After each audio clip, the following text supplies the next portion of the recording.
বলুন। জি, আমি নিয়াজ বলছি। আপনার সাথে কি আগামীকাল দেখা করা যাবে? হ্যাঁ, অবশ্যই। হ্যাঁ, কখন কোথায় আসতে হবে বলুন। আপনিই বলুন। আচ্ছা, আপনার মেইলটা আমাকে একটু টেক্সট করে দেন, আমি আপনার মেইলটা একটু চেক আউট করে আপনাকে জানাচ্ছি কখন কোথায় আসতে হবে। আচ্ছা ঠিক আছে, আমি পাঠিয়ে দিচ্ছি। আচ্ছা, ওকে। ওকে, বাই। আচ্ছা।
আসলে শরীরটা অত একটা ভালো না, তো তাই আর কি বসতে চাইলাম। সমস্যা নেই ভাই, নির্ধারিত সময় পর্যন্ত আমি আপনার সব কথা শুনতেই বাধ্য।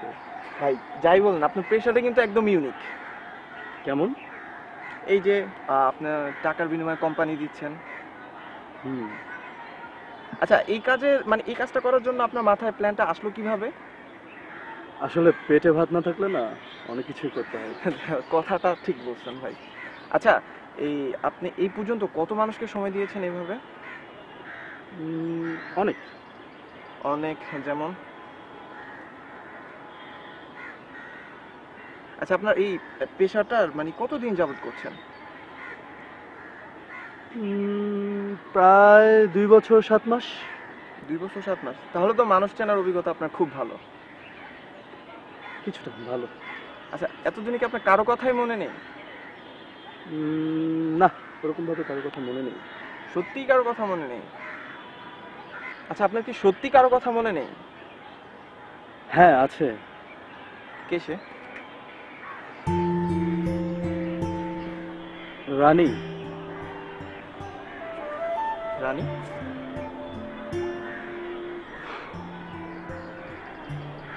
একদিন আসলে চায়ের দোকানে চা খাচ্ছিলাম, হঠাৎ তার ফোন আসে। আচ্ছা, ওই দিনই প্রথম তার ভয়েস শুনতে পাই। তারপর?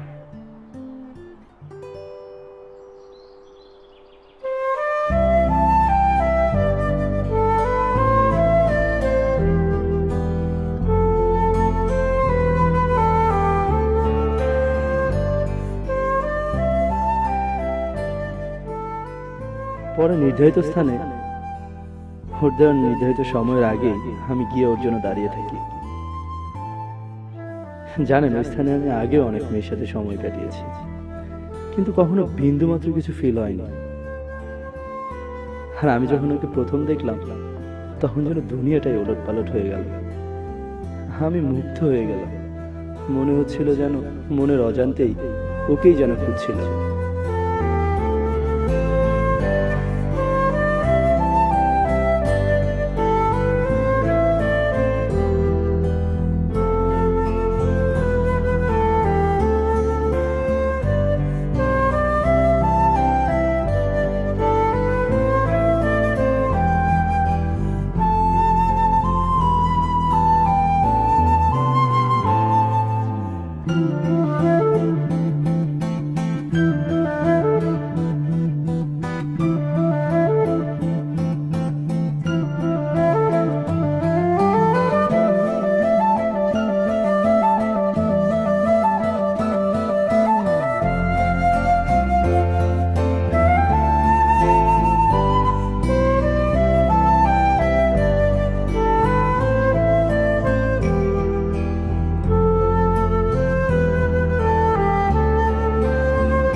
প্রথম দিন ওর সাথে সময় কাটানোর কথা আমি কোনোদিনই ভুলবো না।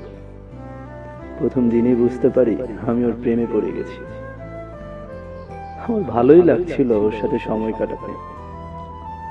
সময়টা যখন শেষ হয়ে গেল তখন মনের অজান্তেই মনটা কেমন যেন হয়ে গেল। জানেন, ও যাবার সময় যখন আমার পেমেন্ট করছিল আমি যে কি বিব্রত বোধ করছিলাম।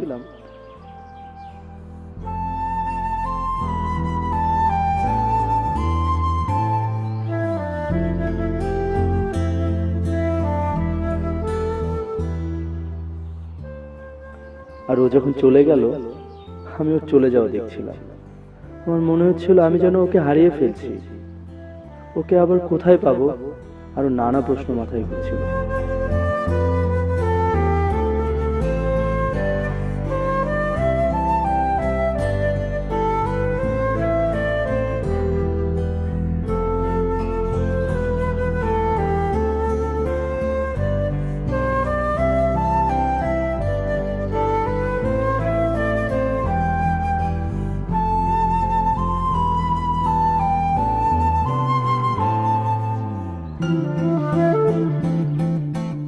পরের দিন আমি দোকানে চা খাচ্ছিলাম। হঠাৎই একটা কল আসে। কলটা রানীরই ছিল। ওর কলটা পেয়ে কি যে ভালো লাগছিল আসলে বোঝাতে পারবো না। ও আমাকে আবারও দেখা করতে বলে। আমি বিন্দুমাত্র দেরি না করে ওর সাথে দেখা করতে চলে যাই।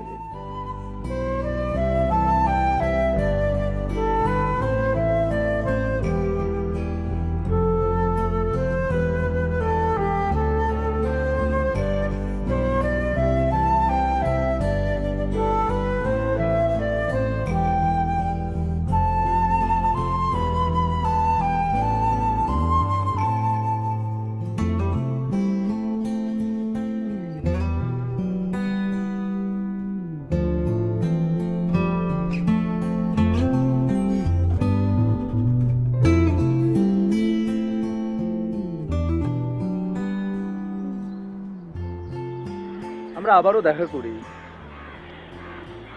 দিনগুলো আমাদের ভালোই কাটছিল। ওর সাথে আমার রোজই দেখা হতো। আসলে প্রথম প্রথম পেমেন্ট নিতে চাইনি, তাও জোর করে দিত। একটা সময় পেমেন্ট নেওয়া বন্ধও করে দিয়েছিলাম তো জানেন। আচ্ছা,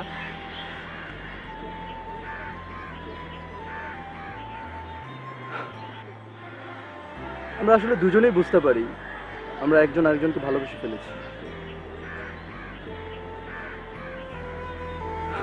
এভাবেই দিনগুলো ভালোভাবে কেটে যাচ্ছিল আমাদের।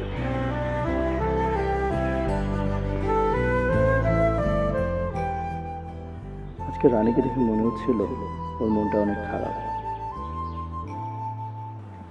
আজকে কি আমার রানীর মন খারাপ? না, আমি ঠিক আছি। কিছু তো একটা হয়েছে। তোমার কিছু বলার আছে। বলো। বিষয়টা সিরিয়াস। ওকে, আমিও সিরিয়াস। কি হয়েছে বলো। তুমি কি সত্যি আমাকে বিয়ে করবে? অবশ্যই তোমাকে বিয়ে করব। আমি তোমাকে ভালোবাসি না, আর হঠাৎ এগুলো বলতেছ? তুমি আমার ব্যাপারে সব মেনে নিতে পারবে? অবশ্যই সব মেনে নিতে পারবো। আর আমি তো তোমার সব ব্যাপারে সব কিছু জানি। তুমি একা একাই থাকো, তোমার বাবা মা নেই, একা একা একটা জবও করতেছো। আরো আছে। কি? তুমি মেনে নিলেও সমাজ কিভাবে মেনে নেবে? সমাজের আমার দরকার নেই। কে কি ভাবলো তা দেখার আমার দরকার নেই। আর আমি শুধু একটাই জিনিসই জানি, আমি তোমাকে ভালোবাসি আর তুমি একটা মানুষ। মানুষ, কিন্তু আরেকটা পরিচয় আছে। কি? বেশ্যা।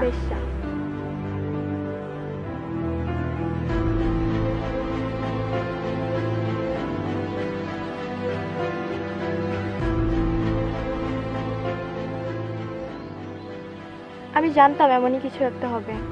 এতে তোমার কোনো দোষ নেই। আমি হলেও এমনটাই করতাম। আমার কাছে মনে হচ্ছিল রানী আমার সব। ওর চলে যাওয়া দেখে আমার খুব কষ্ট হচ্ছিল। আমি যেন কিছুতেই মেনে নিতে পারছিলাম না ওর চলে যাওয়াটা। মনে হচ্ছিল আমি সব হারিয়ে ফেলছি। দাঁড়াও।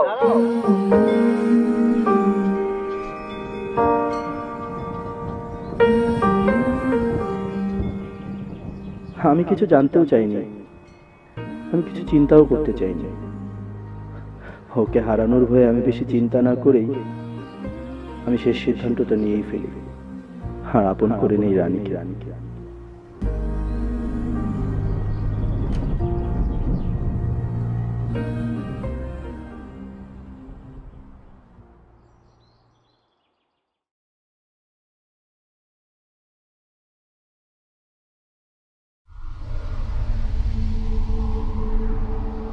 রানী পরে চেয়েছিল সব ছেড়ে দিতে, আসলে ছেড়েও দিয়েছিল সবকিছু।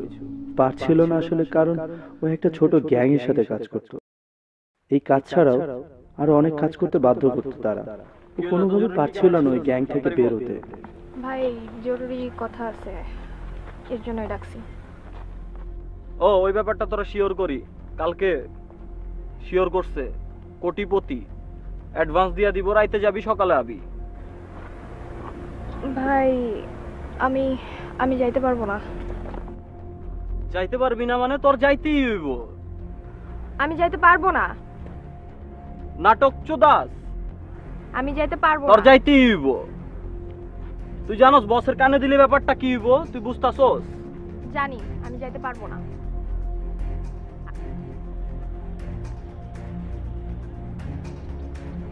বসেরে যদি আমি ফোন দেই, বসের কানে যদি কথাটা যায়, তুই তো বুঝতাছস তোর কি অবস্থা হইব। বসরে বইলা দিও আজকের পর থেকে আমি আর কোনোদিনই যাব না। আর তোমাদের আজ পর্যন্ত কৃতকর্মের সব ছবি আমার কাছে আছে। বসরে বইলা দিও আমার কিছু করার আগে ভাইবা নিতে। আর কোনো কথা নেই, আমি যাইতে পারবো না, বাস শেষ। চাইতে পারবো না ভাই এটা কি হইলো? আগেই কইছিলাম, পোলায় রানীর মাথা খাই দিছে। ব্যাপারটা আমি বুঝতাছি, বসরে জানাইতাছি। আয় তো।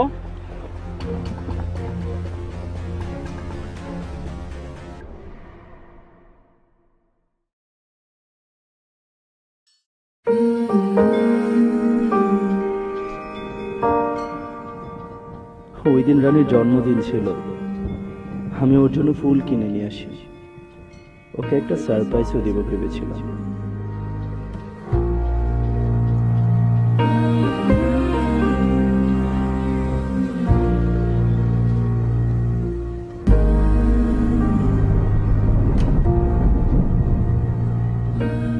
জানেন, ওই দিন ও শাড়ি পরে এসেছিল। শাড়িতে ওকে কত সুন্দর লাগে বলে বোঝাতে পারবো না। ঠিক যেন আমার মনের রানী। আমি ফুলটা হাতে নিয়ে ওকে দেখতে দেখতে ওর দিকে যাই। আমি যখন ওর হাতে ফুলটা দেই তখনও খুব লজ্জা পাচ্ছিল। লজ্জা ভরে চোখে ও যখন ফুলটা নিল, তখনই আমি মহাকালের শ্রেষ্ঠ সারপ্রাইজটা পাই।